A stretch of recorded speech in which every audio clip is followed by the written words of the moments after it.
Welcome to the Back to Brick Property Podcast. I'm your host, David Lamb. On this podcast, we'll be stripping property investors and business people alike back to brick to find out how their journey can help you on your journey. Welcome back to the Back to Brick Property Show. I'm your host, David Lamb. Today, I'm absolutely delighted to welcome my friend Anthony, the Rocket Man Boyce, to the show.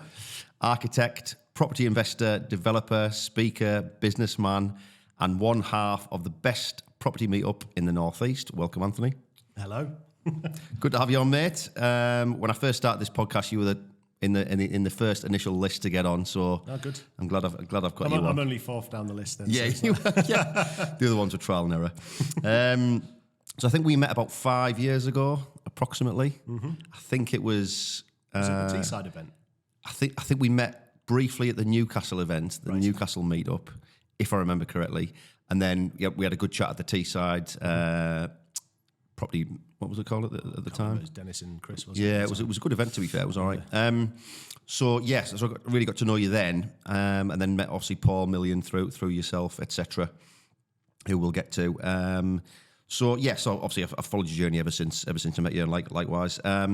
But I guess I know you well. But who's Anthony Boyce, and who was he before property? God, who am I then? So I guess, I've been doing sort of the architecture stuff now for about 20 years. So it's kind of, it's my career, I guess. What was it, about 7 years ago, maybe 8? I decided, I started reading things like Rich Dad, Poor Dad and all that kind of stuff, the property investment books. And, it's kind of one of them light bulb moments. I'm sure everyone's read Rich Dad, Poor Dad and gone, why am I working for the man? I should have done this for myself. So, at the time, designing HMOs for people in London and going why the hell would anyone do this? Why don't you just do a whole house? And then obviously when the penny dropped, you're right, I should be doing this for myself. I've got all these skills and tips and tricks I've learned through this career. I should do it. Myself and a college friend, we bought our first buy-to-let. We just met someone to put it up for sale now, actually. So it's a new strategy for me, selling something. Right. Jumped in and just progressively got spicier and spicier deals, I guess, from there. Yeah, okay. So you first purchased with a joint venture with your friend, you say? Yeah, so everything I've kind of built, and obviously you mentioned there about Rocket, I've done everything through joint venturing and not very much my own money, to be honest. Okay. So, very, very much one for you can go further together kind of thing. 100% agree with that, yeah. I don't do enough of that, actually. So your background, you touched on there, the architectural background, ideal background for you. You were given all this sort of not free knowledge, but obviously you were getting paid to do your job, picking up all this, doing HMOs in the early days, and then you went on to bigger projects with the architecture business. Yeah. So, I guess for you, it was ideal background. Yeah, I've worked in planning consultancy, structural engineering, building surveying, architecture. So, it's pretty much everything you need to, I guess, carve up a deal and spot an opportunity, I guess, from there. Yeah, brilliant. So why property then? Was there an entrepreneurial itch in the early days of your life, or? Yeah, I guess it's what you knew, isn't it? If you're in the property game, you kind of think, well, that's the only way. I think more recently, as I've kind of built businesses, I'm kind of thinking, well, property's great. I still will do it. I still love it. But I think if it's wealth you're looking to create, there's quicker ways of doing it, I guess, with business. I'm not sure if you found that with starting property-related businesses. Totally agree. And I guess both of us have done things back to front. Generally, people make a lot of money in business and then, use property as a... Are you saying that you've made a lot of money in property? Sorry, David. No, I wouldn't say it. Relatively speaking, no, compared to a lot of people I know. But yeah, a lot of people create wealth through business, don't they? And then they want to protect that wealth by investing in tangible assets like property. Yeah. Whereas you and I have sort of... Yeah, we lost all our money in property and then decided to make some in business. Yeah, we better give business a go. So yeah, it's a great story that you've got so far. So tell us about the first few deals. And the first one, you touched on a buy-to-let with your friend. Then how did you go from there? Was it more buy-to-lets? Yeah, so the first one was just a vanilla buy-to-let, 25% deposit down, nothing creative at all. I think I had to muck it out because the landlord who was selling had left a load of meat on the side for about 3 months, so it's full of flies and maggots and stuff like that. So it was a good baptism of fire into property. The next one was a back to brick refurb. We bought with cash, refinanced, and got a little bit of our money back. Maybe created about 10 grand of equity, I guess, in doing that. Next one, we thought, why don't we try SA? Next one, I think we did a HMO, and then just slight sort of 2 to 3 bed refurb, so kind of buy to let levels, and then just started looking at sort of bigger things. We got some opportunities. Obviously, you've seen the church we're doing, so that was a steal. Just ways of creating, I guess, big lumps of money every month rather than the £200 or whatever you're left with. Sort of getting going. The idea was we'll have 20 buy-to-lets. That would give me mate 2 grand a month, me 2 grand a month, and oh god, I've made it. It's always 2 grand a month. Yeah, why is it? Everybody starts off with 2 grand a month. I don't know why. Because I couldn't live on that anymore. I was going to say, wouldn't get you very far these days. No. So I think when reality hits and you realise, Jesus, this is a lot. I mean, that's 20 houses. I thought, I'll be able to do it in 5 years. 4 refurbs a year, which, as you said, with my background, should have been all right. But obviously, builders let you down. Things run over. You can't find deals and that kind of stuff. So it was like, right, why not just put all our eggs in one basket, I guess, or multiple baskets as it seemed, and just do bigger deals that give you kind of 2 grand a month kind of as a minimum. On their own, Yeah. So the early buy-to-lets, were you aware of BRR at that point? Was that your strategy you were aiming for? Yeah. So not the first one, but the other ones, it was very much, I mean, I've never had that unicorn of an all money out deal or anything like that yet. So still striving for that one. But they're very rare. I mean, they're less rare today than they were sort of 5 years ago, but even then they were, people always assume that I got every penny out of every deal I've done. I mean, it couldn't be further from the truth. Yeah. It's always the aim, isn't it? But that's it. I mean, we started off with an all right pot. We had maybe 50, 60 grand each. Brilliant. But for every refurb you do, and you leave 10 in, 5, 15 in, 20 in, all of a sudden you've got no money, but you've got a little bit of money left. Yeah. So that's when obviously we started looking at private investors, so family, and then sort of outside contacts really, and it's kind of taken off from there really. Okay, so you looked into private investment very early in your property journey then, by the sounds of it? Yeah, where were we at? I think it was deal number 4. I think where, I guess it's, I always call it proof of concept. Yeah, so definitely. A lot of people come off property courses, they go networking and they think, everybody in that room's going to just basically give them a blank check for a couple of £100,000. Whereas people want to know, how do you behave? How do you deal with problems? Are you actually going to stay the course and do more than one refurb? Yeah. So I think by deal 4, friends and family had started paying attention and like, oh, right, you seem to be doing all right for yourselves. So I think we borrowed, I think it was 40 grand off my in-laws and 40 off of my mate's parents, and that got us an HMO refurb done. Super. Sort of gone from there, really. The next one was a guy I'd met networking, and he kindly said, yeah, I've got some money if you want to do something. So we did a back to brick 2 to 3 bed refurb, and it's just grown from there, really. Brilliant, okay. So I always find it interesting when people sort of broach the private investment issue for the first time, and you said it's family and friends, which it always generally seems to be, and they always say that your family and friends should be the first port of call. How did that conversation go, and how did you showcase? I know you've talked about in front of your friends and family what you're doing, etc. How did you showcase, the challenges you've faced and how you got over them, how you've dealt with? Yeah, well, I mean, to be honest, it wasn't a great project to do as a first one because the builders we were using, they were coming from Leeds to Darlington every day. It was someone my business partner knew from like the kickboxing community. So they were coming that far. Things ran over. I think the money was tight on the project, so they got the hump. We fell out. So we ended up getting some other builders in, who eventually I did start another business. I don't know if we'll get to that with. It's just got a bit Pete Tong at the moment. Yeah. So the project ran well over budget. I had to sell all my crypto in crypto winter 2018 or whatever it was at a loss just to pull us through. But we got a very sort of lucrative SA gig. So we were housing like 6, what were the electricians? That's right. I remember that. I remember that. So, I mean, we were completely open with them, said, look, we've not screwed up, but this is what's happened. We were expecting a 125 value. We got, I think, 105. Right. So we were like, already, I think we're in for 105 by the time we purchased and refurbed. So there was no way of paying everyone back. But what we did is just sort of renegotiated. We were very open with them and said, look, we can give you basically some money every month from the SA income. How about you just leave your money and we'll renegotiate and see what happens after a year? Right. So a year later, obviously they've made a lot more money. We've finally given them their money back as well, and why would you not go again? Exactly. Yeah. Just being honest, open, and just staying integrity, I guess. That probably gave them more confidence moving forward as well. The fact that you'd hit a hiccup.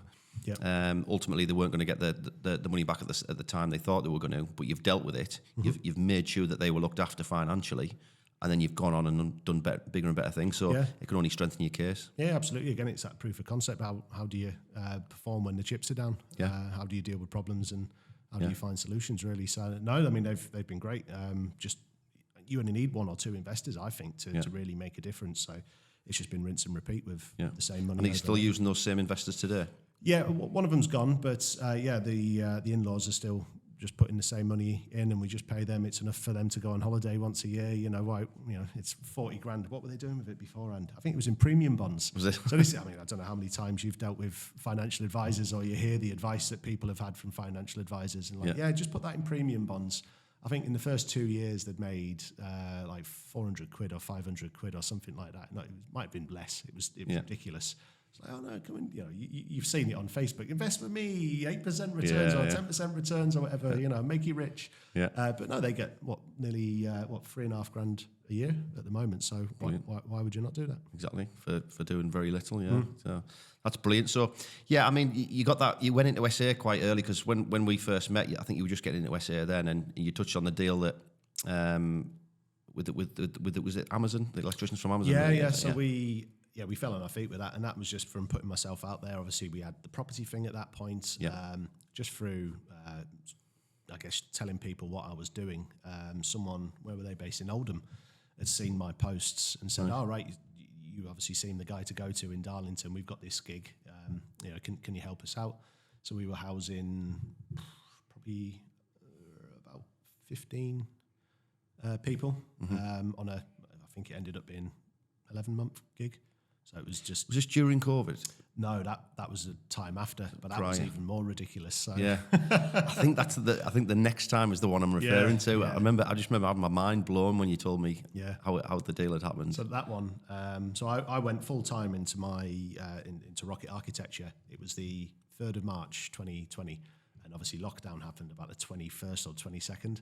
So timing wasn't great, and I thought, like, great, I've got all these clients, and then all of a sudden the world shut down. Wasn't getting furlough. Wasn't getting any handouts for like your self-employed, because I didn't have any books. Yeah. So that's when you get most creative, isn't it? Yeah. And again, I think it was the build at Boburn this time, the Amazon build. So they come to us again, because obviously we'd looked after them last time. We were able to house quite a lot of them, and then Amazon imposed this live work rule, where you're only allowed a pair of people in each house. That's right. So they had to live and work in a pair of two. So whereas you might have had 6 or 8 people in one house, all of a sudden you needed 3 or 4. Yeah. So what we were doing is ringing around our contacts, or I was ringing around contacts and placing these people with them, charging a management rate, 10, 15% or whatever it was, just on top of the booking. And obviously it was helping people out because Airbnb had shut, Booking.com had shut. So it was helping all these people out as well, but we were making a little bit. So it pulled me through COVID. That brilliant. So what were the numbers on the rental income, if you don't mind me asking? On that, I mean, I don't think I can say for tax purposes, David. All right. Remember, anything we say can be edited out. It was beep. Yeah. I've got a few of them. Yeah. All right. That's no problem. No, I mean, it was good. Considering everyone was sat on the bums at home, not getting dressed or washed, getting drunk at 10 o'clock in the morning, it was upwards of $4,000 a month each. Yeah, because I remember speaking to you, and everybody in the property world was pulling their hair out, because obviously the media were beating the drum of the world's ending, you're not going to be able to lend money anymore. People had refinances coming up that they weren't able to complete. And I remember speaking to you when you were on top of the world. You'd done this SA gig, and you were It was mental. I mean, the amount of deals I was closing while in my underpants in the sunshine in the garden was mental. Yeah, it's a great sum of that. It was. Well, were you looking over the fence? Yeah, I was, yes. That's how we met. Well, it's interesting you started your business just before COVID, because I started Orange, the property management business, in the December 2019, and then the world ended same sort of time. So, I want to talk about your businesses now, because you've I mean, I thought I was busy, and then I watch you on social media and I speak to you, and I think, God, I'm lazy. I feel lazy. So you seem to start a new business under the Rocket brand, which seems to be going from strength to strength. So tell me about starting Rocket Architecture. Obviously, you've got vast experience within that field. You were always going to go on your own, weren't you? At the end of the day, I think you. Yeah, I think. I mean, I'd kind of fallen out with my stepdad who I used to work with, just because I was reading more business books and things like that. And obviously, when you're full of hope and these ideas, and you go into the business owner who's been operating it for quite a few years, and you go, no, why don't we do this, or why don't we do that? And it's like, no, sod off, go on. Yeah.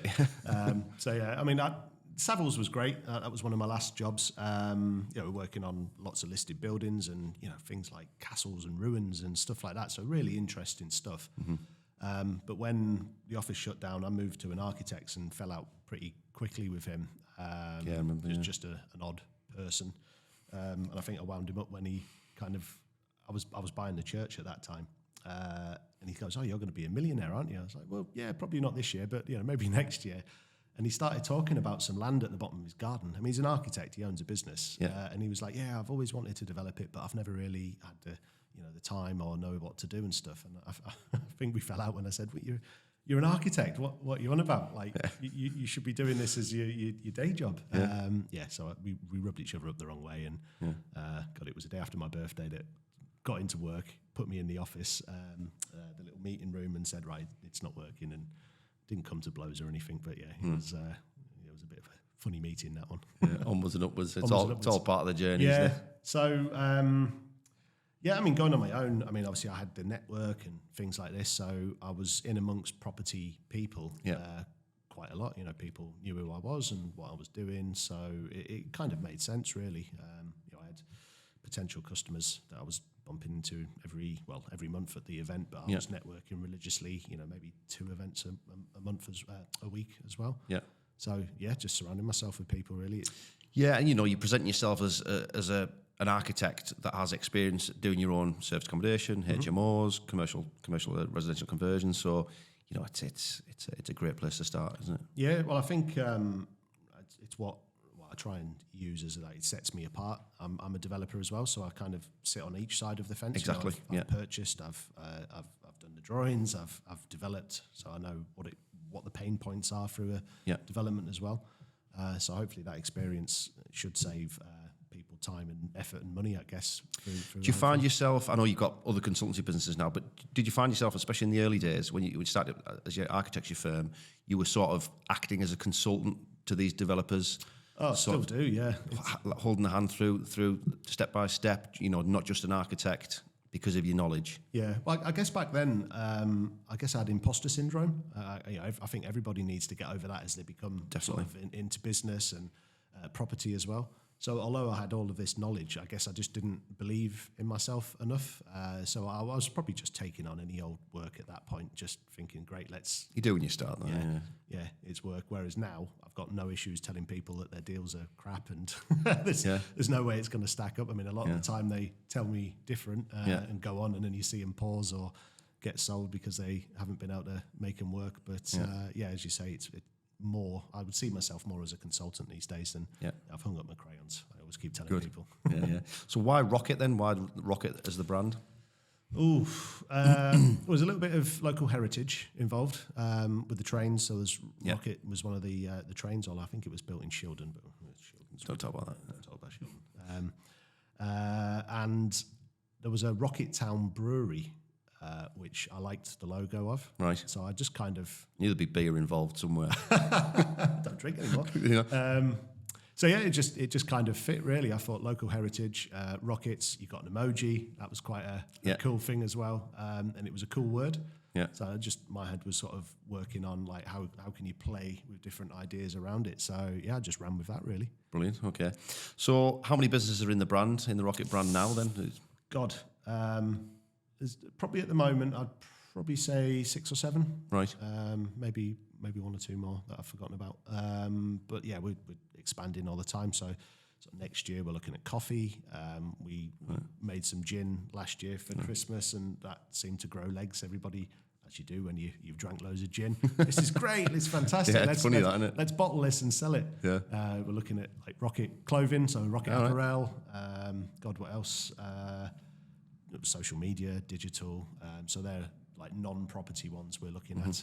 And now it's interior design, architecture, ecology, arboriculture, heritage and archaeology, and then construction and electric that we're closing down. Yeah, we won't talk about that. Yeah. So what's driving that? Obviously, the ambition to, with your architectural background, to do development, the construction, I understand all that. Where does the other sort of the desire to create apparel and coffee, where does that come from?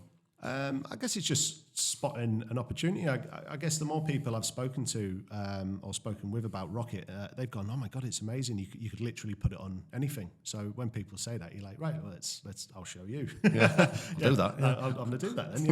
Yeah. So yeah, we'll just see where it goes. I mean, I'd love if, for example, like Rocket Coffee took off, and that was how I was remembered. I drink so much coffee anyway. Yeah. I've always had this kind of vision of me having my own coffee shop, almost like having your own bar and sat in the corner, having meetings and stuff. I guess the name Rocket is quite apt for a coffee brand as well. It's what gets you out of bed in the morning. Calling it Rocket Fuel, yeah. Yeah, so, exactly. Yeah, it gets you charged up, doesn't it? Gets you going. Yeah, without a doubt. Brilliant. Okay, so with so many things going on, it seems like you're spinning a lot of plates. Even though you look very relaxed, where's your sort of main focus right now on a day-to-day basis? Would you say? Where is my focus? Well, at the moment it's developments. They're taking a lot of headspace and time. We've got a church conversion on, a barn conversion, just starting a commercial conversion, 5 flats and 2 commercial up in Wooler as well.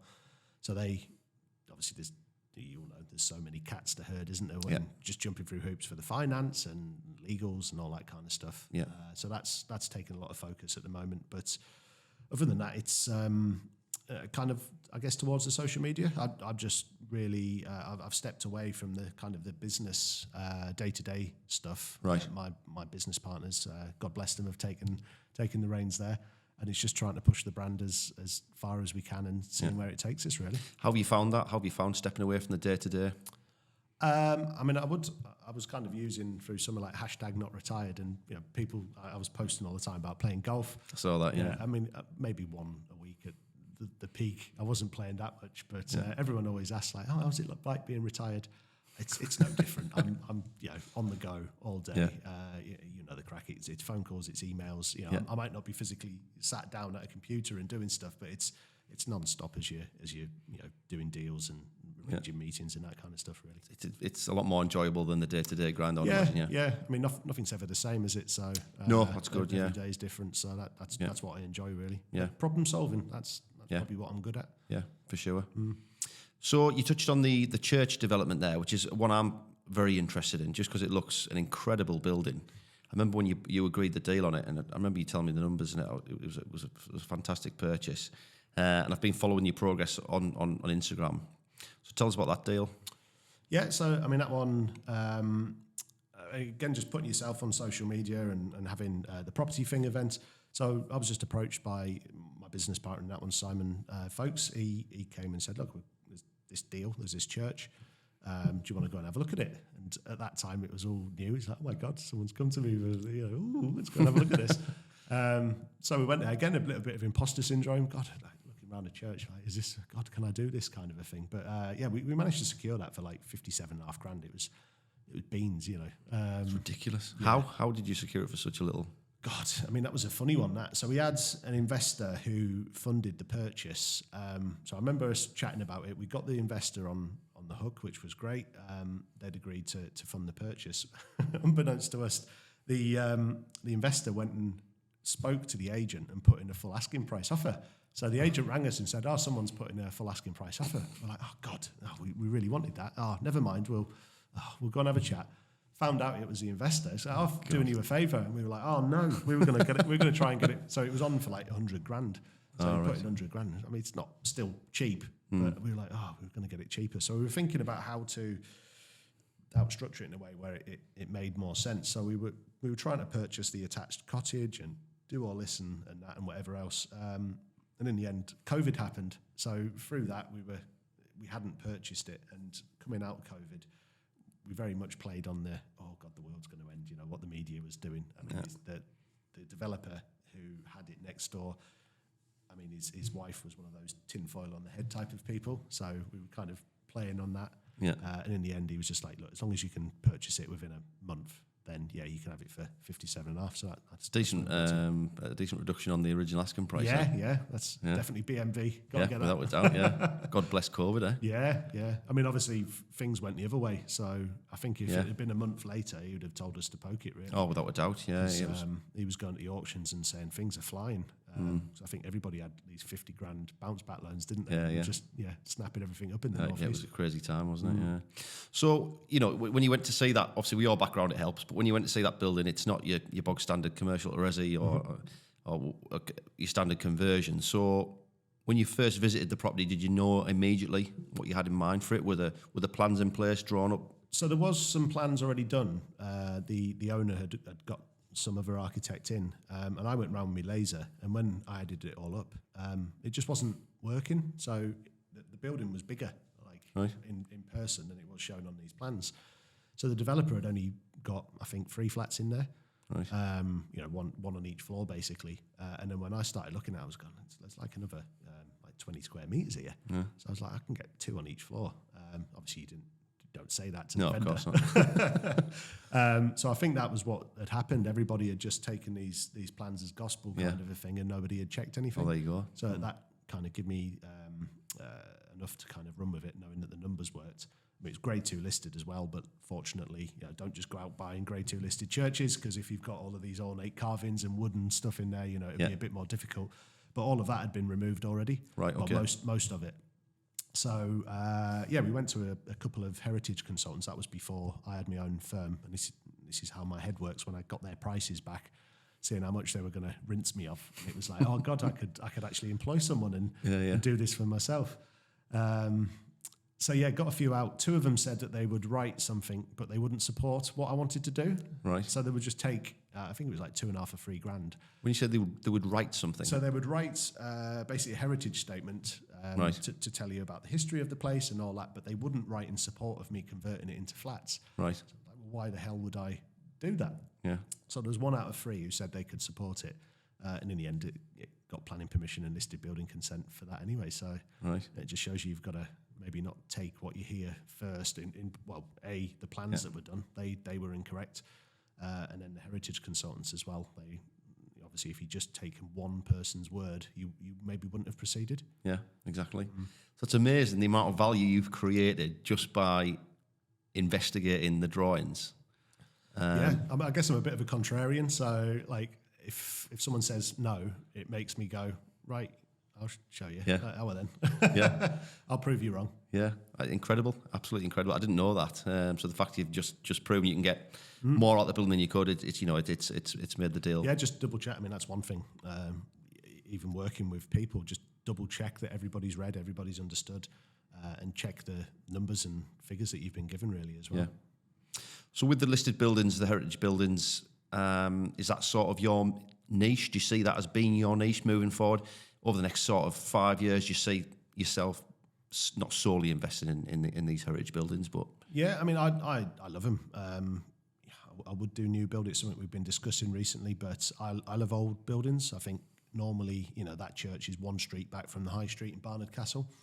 They're in good positions, normally in the centre, the marketplaces and all that kind of stuff. I love Barnard Castle, it's beautiful. Yeah. But I mean, I don't want to say Bishop is a nice place, but if you look around the market square there, there's some really, really nice, pretty buildings. There is, So generally, it's, I think when you're looking at things, what's going to reduce the potential of competition?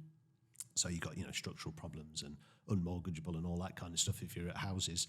But when you get to listed buildings, you get a bit of a penalty when it comes to financing because certain people won't touch them. Your standard lenders might not touch them. Yeah. But you've got less competition, which is why you can get a lot more discounts. I find normally. Yeah. So what have you managed to get to squeeze out of the space available at the church then? So we've got 2 2-bed flats and 4 1-bed flats. Right. With a view to doing short-term accommodation? Exactly, yeah. So Airbnb stuff. It should stack up well because you obviously know Barney, but it's a market town near the Dales.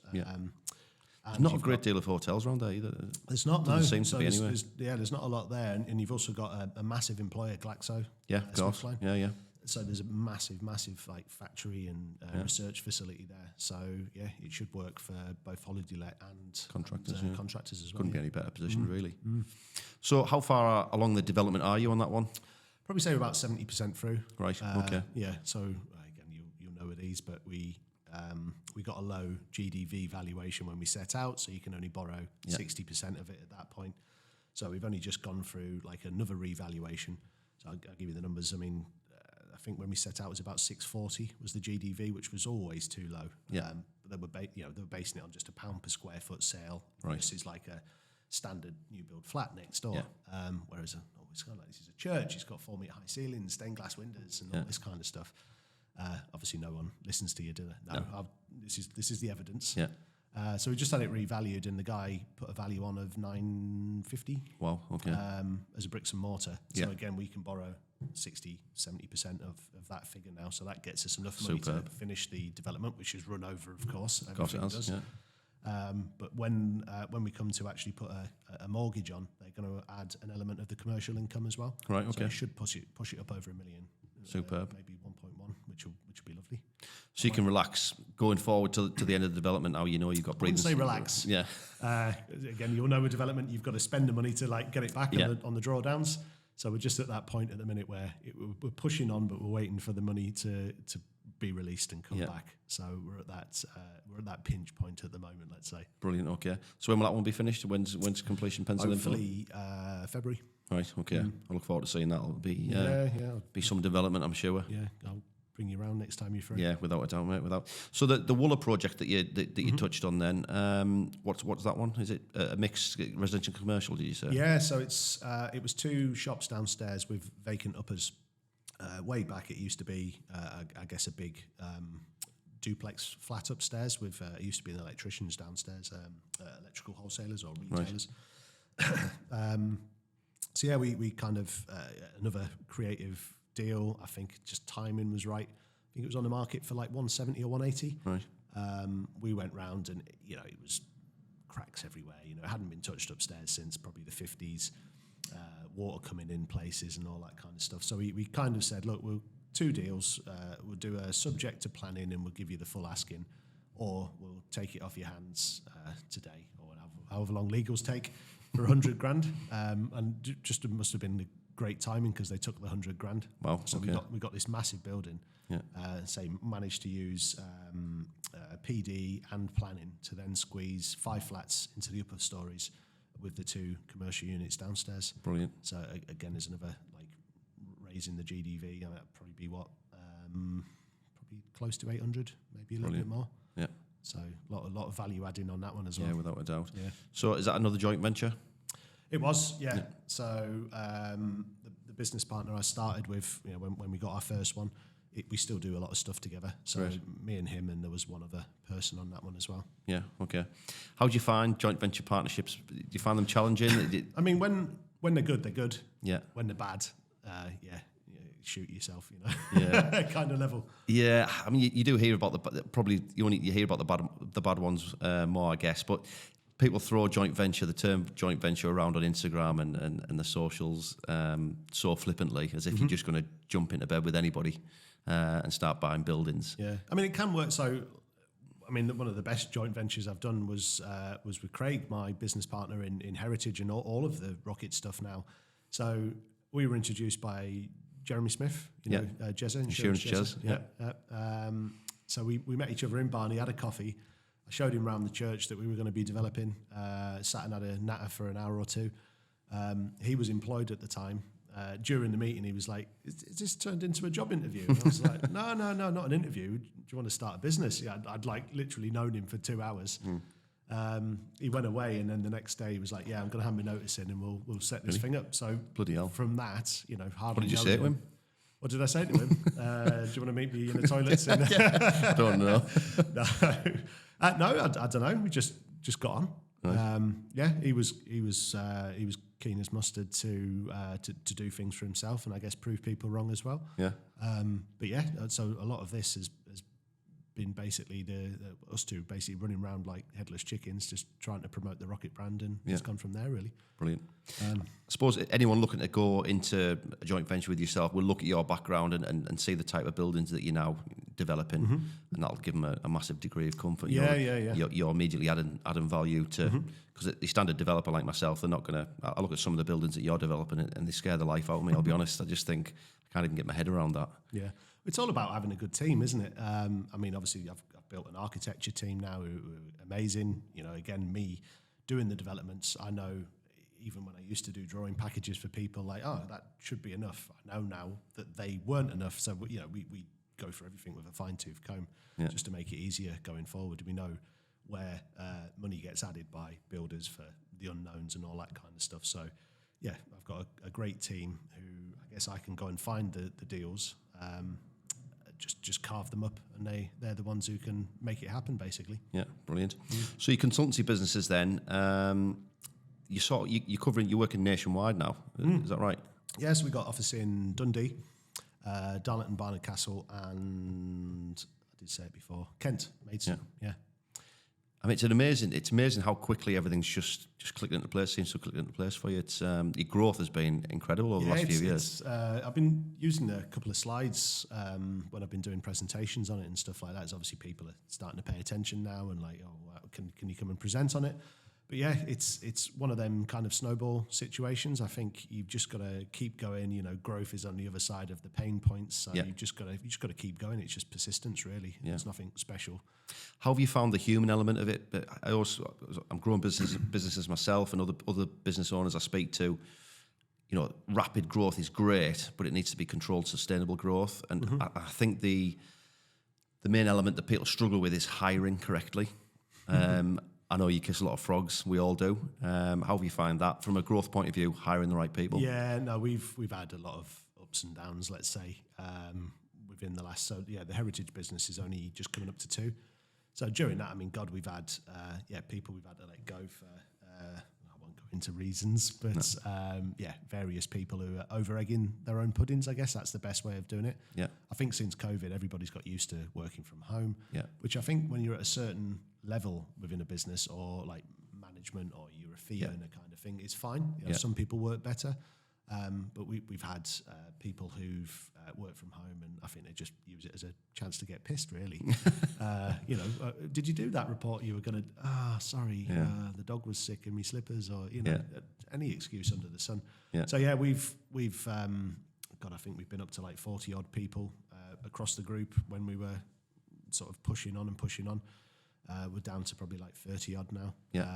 Just because, like you say, it's about having the right people working rather than just any Tom, Dick, or Harry, really. Yeah. So 30 people rather than 40 and still as productive. Yeah, or more. Yeah. I think, I'd say like the construction business, we were up to probably 12 within that one when we were kind of at a peak. Yeah. But there was this kind of mentality, and I'd probably say it is more construction, but when they're on the books, they don't have to work as hard. Yeah. It's when you actually catch people saying that. I remember, they weren't working for us, but a crane driver, when they were putting our church roof on, he literally just like got one of the pieces of the roof into the air and was like, right, it's 12 o'clock, put it down. Really? He's like, what are you doing? Oh, well, it's lunchtime now. I was like, yeah, but you can get it on before the rain comes. Well, I'm on the book, it doesn't matter. These are the modular... Well, it wasn't them, it was the subbies that they'd hired in. But it's that mentality of, I don't need to work as hard because it doesn't matter how much I produce, I get paid at the end of the week. Exactly. So with like construction being the example here, we found it's easier for us, and we make more money just by bringing subcontractors in. We're on a price, as long as you know exactly what needs doing, and just doing it that way. So we're very much looking at all of the businesses like that now. Yeah. If people are happy being subcontractors, we just pay them. We don't have NICs, we don't have tax, pensions, all that kind of stuff. Yeah. It's a lot simpler. There's a lot to be said for that, and you're just fine tuning your operations, aren't you, as you move along, which is great. So you're a serial networker, and your social media. You've admitted yourself you haven't been massively focused on social media over the years, but you're still managing to make great connections, create great investment into your businesses, and you have done for years now. So what's the key to that? Is that in-person networking? I think if you meet me at a networking event and you follow me on social media, there isn't a difference. I think that's probably something that everybody should do. You know, don't put on a mask and try and be someone you're not, basically. So yeah, I mean, I think people like me on social media. Well, people tell me. It's probably only my mum who tells me this, but I'm completely honest, you know, about the ups and the downs. Whereas I think, you know, you'll know social media, everybody's there with their keys to their Lambo and stuff like that. And, you know, it's not all like that. No. What happens when the chips are down, when projects go wrong and all that kind of stuff. And I'd say some of the posts I've put out recently where, you know, I've had a bit of a downtime, I guess, with closing businesses and that. People have got in touch and like, you know, I went through this last year and I wish I had someone to talk to at that time and that kind of stuff. So just people, I guess, resonate with me. I just don't bullshit, basically. Yeah, I will give you that. You know, credit to you because you do showcase your failures as well as your successes in person and on social media. So nothing to be celebrated. I don't like failing. Nobody does, but it's important, isn't it? Yeah, I've failed at so many things in my life, but they are still the lessons that I revert back to. You know, my biggest failures I know it's cliche to say, but your biggest failures are your biggest lessons. And yeah, when you're winning, you're not really learning, are you? Yeah, you either win or learn in business and exactly. property. Yeah. So on that, what do you feel has been your sort of biggest failure, biggest learning over, say, the last 5 years? Oh, Jesus. I guess it comes down to joint ventures. So, I mean, I had a period where I was just saying yes to everything. Which was great. It brought me some great deals. I guess when you're jumping into bed with people like that, when everything's great, it's good. What I've found more recently is when things go wrong, you really get a measure of people, how they behave. Yeah. When things are failing, are they willing to put their hand in the pocket when, you know, things don't happen as we'd planned? Yeah. So that's probably been my biggest learn. Don't jump into bed with anyone and everything that you kind of get brought across your desk, really. Yeah, without a doubt. Yeah, so, yeah, in terms of learn, shareholder agreements, definitely, you know, I'll say that now, I probably won't, but definitely need shareholders agreements going forward because, you know, when businesses end, who pays for it all? And stuff like that. I think people just assume that sometimes it might be yourself. Or, you know, if we went into business, don't worry, Dave, you pick up the bill on this one. And you kid yourself, don't you, that day's never going to come. You're like, well, we're all making money. Everyone's happy. We're all reasonable human beings. Surely it's common knowledge. Exactly. But that's not the case. Yeah. No, it's funny. It's funny that how people turn when there's money involved, and it's actually for myself as well. I'm sure it's the same with you. It's been quite shocking over the years. People who you really, really trusted and thought were absolutely bulletproof. And then the shit hits the fan, and they're completely the opposite of what you imagined. Yeah, it's quite hurtful at the time, but you know it's a great learning as you go forward. So, so back to the networking. You've got a great thing going with Paul Million. Everyone speaks very highly of it. It's the property thing in Darlington, which I remember when it first started, and the numbers are astronomical now compared to. Yeah, we do all right. Just for two people who just chat shit, basically. We get 50 to 100 people most events, closer to 100 these days. But it's good.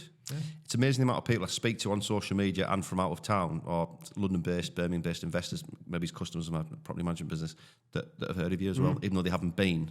They have heard of the property thing, so it's obviously well spoken about. Yeah, no, it's great. I mean, we get people coming across from Dubai and, up from London, across from the lakes or Manchester. So, yeah, it's fantastic that people travel as far as they do just to hear two idiots rant about what's going wrong in their lives, basically. Yeah, you're never short of a word, the two of you. That's for sure. So how's that helped you, I guess, in your property and business journey, TPT specifically? Yeah, I mean, I don't know, it's not something you could measure, is it really? But it's I mean, networking wasn't a natural thing for me, so I've pushed myself out there. So in terms of me, it's great. I can now stand up in front of groups of people, which I would have. It's everybody's biggest fear, isn't it? Probably, when you're going out. So in terms of personal growth, it's been fantastic. And then I guess it's just eyes, like you say. People in London have heard of us, so I guess the opportunities and the contacts and things like that. It's people knowing who you are. God, the amount of people I've talked to where they've kind of been reading my post or commented on my post, and you meet them at events and it's such and such. Yeah, I commented and they feel like you know it. They kind of know you. It's like, all right, hi, and you're trying to like remember who they are basically by my comment in avatar. October 2021. Yeah. So no, it's great. I mean, God, I've had people invest who never even liked or commented on like posts, and all of a sudden they're contacting you, and you think, oh God, someone just wanted me to give away all the secrets of Darlington again. And then they'll turn around and go, I've got 100 grand or something. You're like, bloody hell, where's this come from? Now I'm listening. Yeah. So it's crazy. Yeah. No, just amazing. Darlington, it's interesting. That Darlington itself is riding such a wave, isn't it, at the moment with the Treasury jobs and Amazon, etc., etc. And every time I come here, there seems to be new buildings going up left, right, and centre. The train station development. Yeah. It's a good place to be at the moment, isn't it? Yeah. Well, obviously, this place we are, there's still development to happen here. I think it was 9 or 10 government agencies there'll be in the town eventually. So I know they've got the new Treasury building next to the cricketers or the former cricketers hotel. There's going to be so much. The routes from the train station. I mean, they've got some lovely old buildings there, but it's kind of like Smackhead Alley at the moment. It is, so there's going to be a lot of regeneration there to make it safe for these southern softies when they come to Darlington. That's it, You're right. Some of the architecture around the train station's absolutely stunning. Yeah. But there's no... But it's the neglected areas. It's where the kebab shops and all the barbers have moved in. There's nothing wrong with a kebab shop. No, I love a kebab shop. I just maybe wouldn't want to own one or have one of them in the nicer end of town. Yeah, true. So with Darlington performing so well, I know you invest in other areas as well. Do you still sort of entertain the standard buy-to-let service accommodation deals, or are you fully focused on the bigger deals now? I think for me, it's bigger deals. I mean, if the right opportunity came along, I'd never say no. But they just don't stack up. No. So we're actually getting to a point where we're selling one of our that first property. We're selling that one, the little buy-to-let refurb, vanilla buy-to-let we did, because they're in our personal names. So when we started investing, it was that Section 24 was just coming around. So we knew about it, but we still bought like 2 or 3 maybe in our own names. And now obviously incomes have changed and all that kind of stuff. It just doesn't make sense. So selling them, and it's buying through companies and much bigger deals that add 1,000 minimum is what I'm looking at to the cash flow. How does it feel to be selling property? It's something I'm not comfortable with. It's weird, yeah. I've never done it. We almost did a flip, but COVID happened. So but one of the last deals we did, we'd done it up. It was going to make us, I don't know, maybe 10 or 20 grand, say, not a lot. But it was like, this is a new thing for us. We've never sold anything, and then we had to keep it because of COVID. It's a new strategy for me. I'm going to give it a whirl. All right. You'll be selling a lot off. Yeah, probably. So a couple of questions that I like to ask every guest I have on, because I think there's a lot of new property investors that listen to this. So I guess if you could offer one piece of advice to any property investor, brand new, starting out today, what would that advice be? I would say network, but do it like a lot. Don't just turn up to one event and think, the world's going to change for you at that point, but get in amongst all of these people. They're not bad folks. I remember when I first started, you think, oh God, I've got not got a property, or I've only got one, they're going to eat me alive. Yeah. It's not like that. The people who network are people who want to give back and help. Yeah. So just the contacts, the investors and all that kind of stuff, they're all there. You just need to keep showing up. So do that for 6 to 12 months. And I think that will, just being around people who are maybe achieving just slightly more than you, it will raise you to that level as well. So it will completely change your life. Yeah, I do find that because it is a daunting experience when you first start networking. I know myself, and you think nobody's going to take you seriously if you've got 1 or 2 properties or whatever.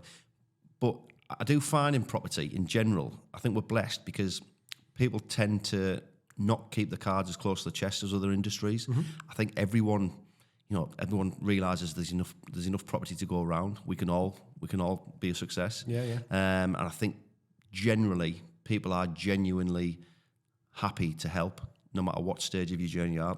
That's the general consensus I get. Yeah, and it's also, property can be lonely, can't it? I remember when I first started out, you'd go home and you'd talk to the missus and just blank look, go away, leave me alone.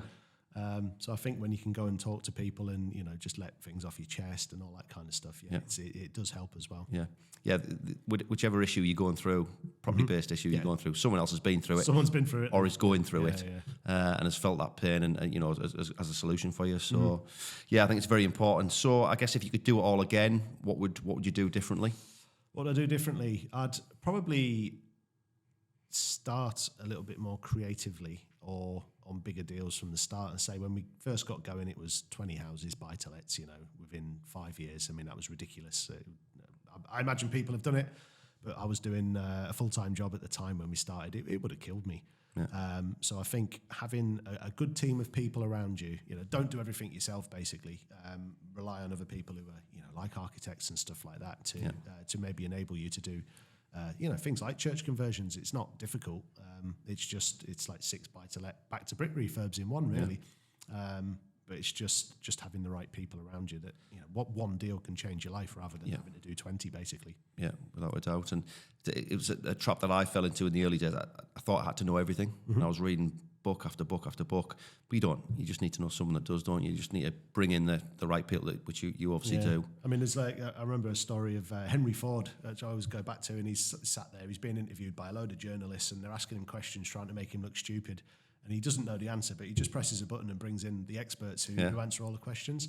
It's very much like that. I think business owners and entrepreneurs, they can be too controlling. They want to be in amongst everything. Definitely. But they don't progress. You know, you need to let go. Yeah, fair enough. It might not be 100% the way you'd have done it or as perfect as you wanted, but you can go a lot further by, well, I wouldn't say not caring, but, you know, delegating, basically. Just Yeah, I think the difficulty is in the early days, especially when you start a business, you create a brand, you come up with the name, etc. It's your baby, isn't it? And as you see it grow and grow and grow, it is very difficult. I found it myself to sort of loosen the reins a little bit because it is your baby. You think, oh well, bloody hell, everything needs to be perfect, but that is only strangling your growth, essentially, isn't it? You need to, like you've just said, that you need to trust people. Yeah, well, you've not called it David Lamb lettings, have you? And stuff like that. So again, Rocket, I've set it up. It's something I can give away, I can sell. Yeah, it's its own entity. Exactly that. Yeah. So what is your goal, I guess, as well then? Because mine's cash flow. Yeah. So I don't care about the ownership. Like if everything I add can add a couple of thousand to my cash flow every month,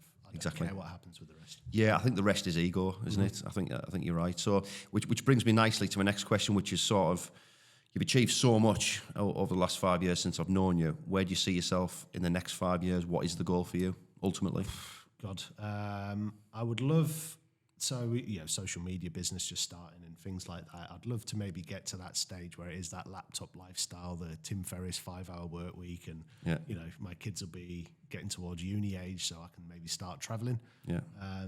Because I'd kind of done things the other way. I've got friends who did all the traveling earlier on and then had kids, whereas we had kids not mentally early, but, you know, 29 I think we were. So I've got a bit of catching up to do before I get on the Saga bus tours. You know, I've got to try and enjoy my life. Very much want to take my foot off the gas. I don't know whether I would. Just do the stuff I like doing rather than, you know, the stuff you need to do, really. Yeah. And also, I'd love to try and build Rocket into like a PLC-sized company. Yeah. So I mentioned about house building, or maybe the niche is that we convert listed buildings, so maybe into flats and stuff like that, but build them to sell, and there's our profit. Yeah. So kind of like a Taylor Wimpey or a Persimmon, that kind of sized entity, I guess. Yeah. It's a hell of a niche to be in as well, because you know the process literally from start to finish, and you've got now consultancy firms which deal with every step of the way. Yeah. That's an incredibly powerful position to be in, not only to do your own developments and sell them on or keep them, whatever, but to be able to do that for other people. It's a hell of a niche to be involved in. It's, I mean, the amount, because not everyone's wired the same, so I guess some people won't spot opportunity where there is opportunity. You've got ecology. So every site needs an ecologist. Yeah. So if an ecologist is going to a landowner's place, I've probably got eyes on that site before anybody else has. Yeah. Before it's got planning and that kind of stuff. So the things you can do to secure sites by option and that kind of stuff before anybody else knows about it are quite big, I suppose. Yeah. So I think I've done it in a selfish way, really. Yeah. Well, yeah, but it is eyes on pies before people get them, really, as well. So that's the goal, I guess. Yeah, well, that's make or break, isn't it? So, Okay, buddy. Well, thank you for your time. It's been an absolute pleasure as always, and it's been great to follow your progress. Amazing to see how far you've come in the last 5 years, mate. And I'm looking forward to watching you over the next few years. And who knows where you'll end up. So thanks for coming on. Where is the best place for people to reach out to you if they want to? I guess probably LinkedIn or our website, so www.therocketgroup.uk, or just look at me on, let's say LinkedIn, Anthony Boyce, or Insta, Anthony Boyce Rocket with underscores between them. You'll be able to find me if you look anyway. Yeah, great. And the property thing event, the property once a thing. month in Darlington. second Thursday of every month in Darlington. So it'd be great to see people down there as well. Superb. If you are listening or watching this, please do give us a like and a follow. It really does help. Until next time. Thanks, Anthony. Thank you very much.